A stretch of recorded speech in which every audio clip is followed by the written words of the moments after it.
我就喜欢别人夸我。刚刚龙王学院通过了一项提案，那我们将会一起试验。我定会给你一个惊喜。顾正风，希望你能说到做到。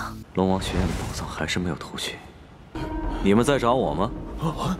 是谁让你们来的？你自己慢慢想吧。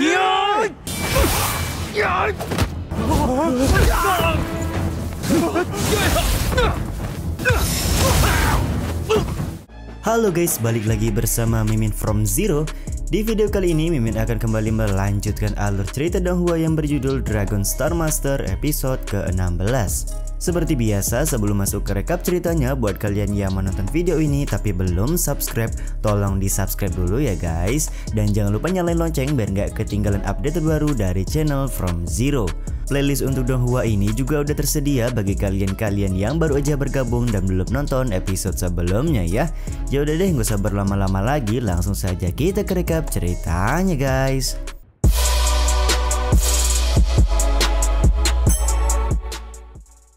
Episode 16 diawali dengan Gu Zhenfeng yang mendatangi ruangan pribadi milik Jiangsu atas perintah Jiangsu sebelumnya.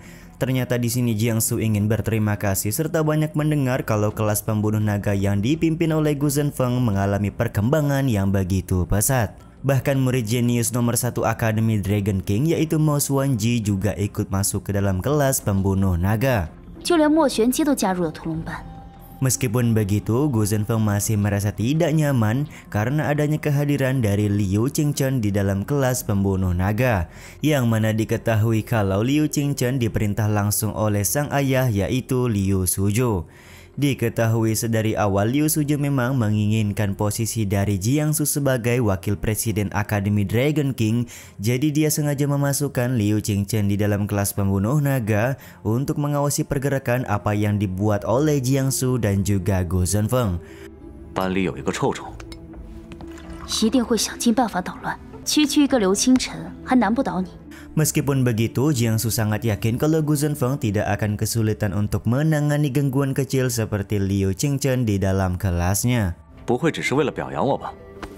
Jiangsu juga kembali menyampaikan kabar buruk kepada Gu Zhenfeng yang mana Akademi Dragon King baru saja mengeluarkan sebuah surat perintah, di mana di dalam surat perintah tersebut meminta kelas pembunuh naga untuk memenuhi standar dalam penilaian kelas di akhir tahun. Jikalau gagal dalam memenuhi standar, maka dengan berat hati kelas pembunuh naga akan dihapuskan dari akademi. 我就喜欢别人夸我。刚刚龙王学院通过了一项提案，那我们将会一起试验。 Gu Zhenfeng pun lantas bertanya bagaimanakah sistem penilaian yang akan digunakan untuk menilai setiap kelas nantinya. Karena kelas pembunuh naga mempunyai murid paling sedikit, Dekan Akademi Dragon King meminta setidaknya ada setengah dari murid kelas pembunuh naga yang berada di daftar 100 murid teratas Akademi Dragon King. 天榜成绩，屠龙系最少要有1半的学生，否则将取消屠龙系。 Alih-alih merasa terancam, Bang MC Gu Zhenfeng malah senang kalau kelas pembunuh naga dibubarkan karena dia juga akan mengajar di kelas lain. Sontak hal ini membuat Jiangsu marah karena menurutnya mereka berdua akan menjadi bahan tertawaan semua orang di Akademi Dragon King jika kelas pembunuh naga dibubarkan. 大不了我就转去其他系。你知道你在说什么吗？我们一生都无法抹去的污点。 Selain itu, para murid-murid kelas pembunuh naga kemungkinan besar akan dipaksa keluar dari Akademi Dragon King. 达标之后，我们能不能换个名？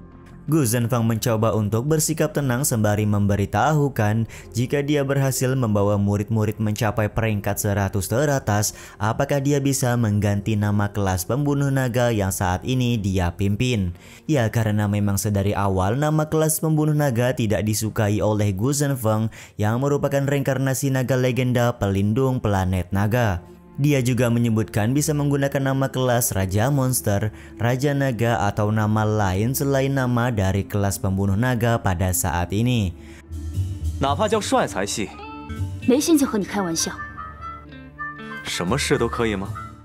Meskipun Jiangsu pada awalnya rada berat untuk mengganti nama kelas pembunuh naga, akan tetapi akhirnya dia bersedia mengganti nama tersebut jika Gu Zhenfeng benar-benar berhasil membawa para murid mencapai peringkat 100 teratas di penilaian akhir tahun nanti. Selain itu, Jiangsu juga masih berhutang sebuah hadiah kepada Gu Zhenfeng karena sudah membantunya untuk menjauh dari Mi Xingyi beberapa saat yang lalu.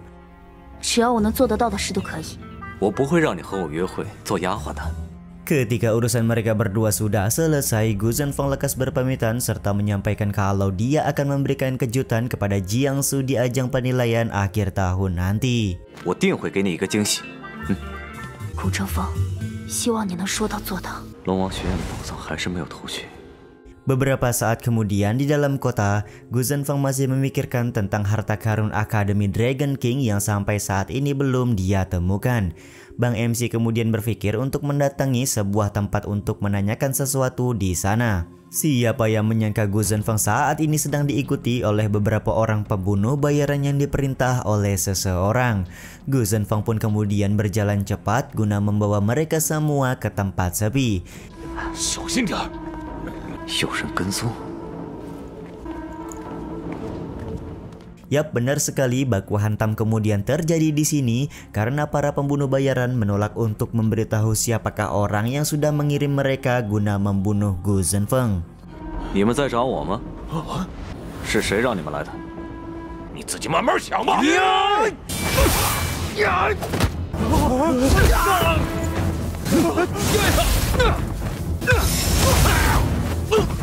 Dengan cepat Bang MC kita berhasil mengalahkan para pembunuh bayaran dan membuat mereka tidak bisa berbuat banyak.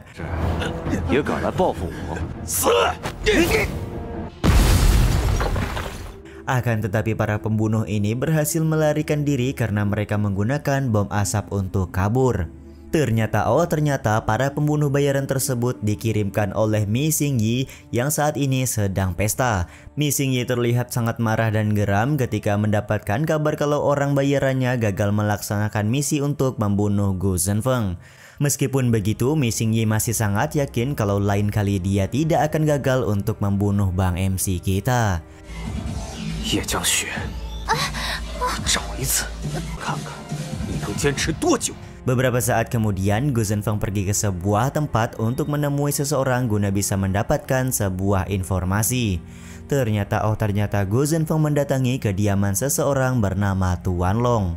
Kedatangan Gu Zhenfeng kali ini membuat Tuan Long mempertanyakan apa yang sebenarnya diinginkan oleh Gu Zhenfeng sampai-sampai harus membawanya datang ke kediamannya. Gu Zhenfeng pun langsung menyerahkan secari kertas kepada Tuan Long agar Tuan Long mencarikan semua yang dia butuhkan di dalam kertas tersebut. 不知龙老可否通过龙家的人脉？ Tuan Long sendiri terlihat tidak keberatan dan akan berusaha melakukan yang terbaik untuk membantu Gu Zhenfeng.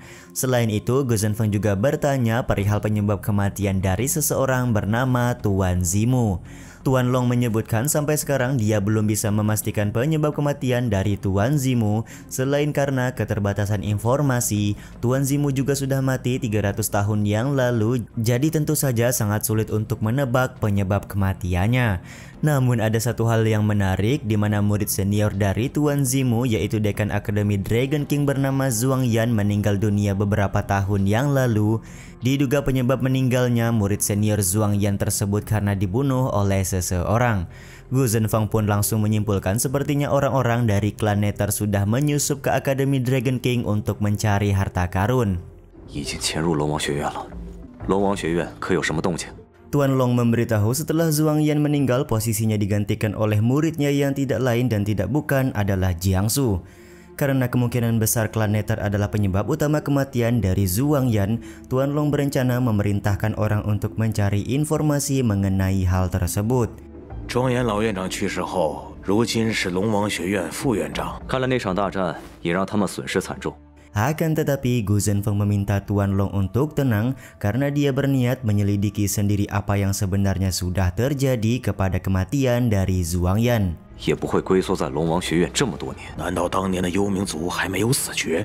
Momen ini pun bisa dimaklumi oleh Tuan Long karena menurutnya Gu Zhenfeng akan lebih mudah menyelidiki hal tersebut karena saat ini dia menjadi seorang guru di Akademi Dragon King. 以免打草惊蛇。调查这件事应该更容易些。这卡里有1000万，阁下留着用。 Sebelum Gu Zhenfeng pergi, Tuan Long memberikan uang sebanyak 10 juta kepada Gu Zhenfeng untuk digunakan jika ada keperluan nantinya. 应该是为了龙王宝藏。 Gu Zhenfeng sendiri masih kepikiran tentang klan Nether yang menyusup ke Akademi Dragon King demi harta karun naga dan kepikiran siapakah orang yang sudah membocorkan informasi tersebut kepada klan Nether. Diketahui informasi mengenai harta karun hanya diketahui oleh Gu Zhenfeng, Tuan Long dan juga seorang lagi bernama Tuan Shen.